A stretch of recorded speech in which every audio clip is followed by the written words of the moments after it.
In this section, we're going to talk about scatter plots. We're going to revisit scatter plots because you've already done them before, so this should be an easy refresher for you. So first we have to know, what is a scatter plot? And a scatter plot is a graph that shows a relationship between two sets of data. Okay, so in those sets of data, we have a positive relationship. And remember, scatter plots are discrete graphs. They're individual points plotted out. And of course, it just gives us a positive relationship. As x increases, y increases. That's what makes it positive. And then we have a negative relationship where our slope is negative. And that just means as one increases, the other decreases. That's giving it that negative slope. And then no relationship would just be, you can't make out whether it's negative or positive. So the three different types that you've seen before. Now, if you were to determine the type of the relationship most likely shown, if you talk about the size of a home versus the size of its lot, you can go and find a huge acreage with a small home. You can find huge acreage with a big lot. You can find small lots with big homes, small lots with little homes. It doesn't matter. There is no relationship between those two. So, no relation. The number of passengers on a plane versus the number of suitcases. So as the number of passengers increase, the number of suitcases increase. So both of them are positive, so that would be a positive relationship.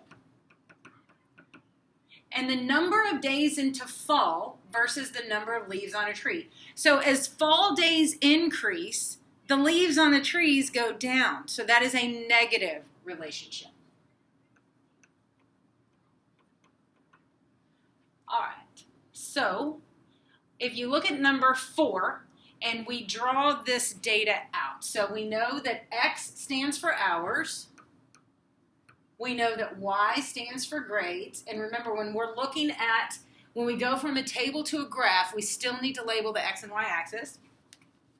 And I'm starting from 1 to 8 is my range, so 1, 2, 3, 4, 5, 6, 7, 8.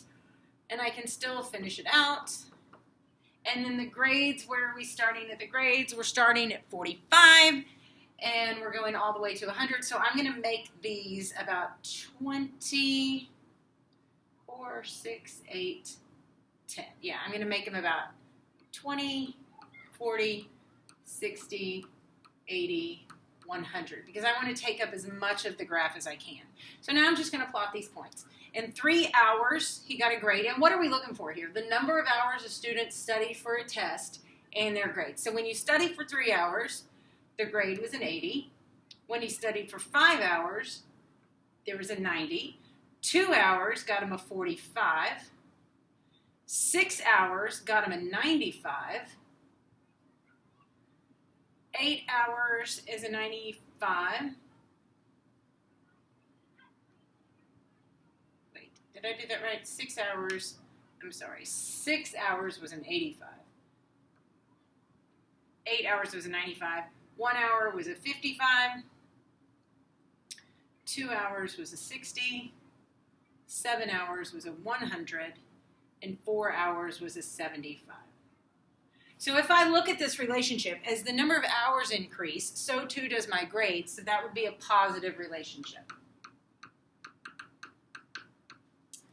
Now let's take a look at number 5. All right, the number of hours a person spent in the mall and the amount of money they spent. So my x-axis represents hours. My y-axis represents dollars. And I'm going from 0 to 9, so I'm going to keep that same scale factor and increase by units of 1. And my money goes from 25 to 115, so I'm still going to keep that same scale factor, 20, 40, 60, 80, 100, 120. So in 1 hour, they spent $40. In 8 hours, they spent $25. 7 hours was $30. 5 hours was $70. 9 hours was $95. 2 hours was $40. 3 hours was $115. And 5 hours was $15. So if you look here, there is no relationship. I can't tell what's going on. As the number of hours increase, the amount is all over the board. So no relationship. No relationship. So that's what that looks like. I'm not going to do number 6 and 7 with you because I think you probably get the idea. So let's look at reading a scatter plot. So now we're going to reverse it. And it says a company's stock price since it launched in 2006 is shown below. We can see that it's a negative relationship. As the number of years increase, the stock price is going down. So that just answered question part C. And then what is the approximate stock price in 2015? It's about $22 per share.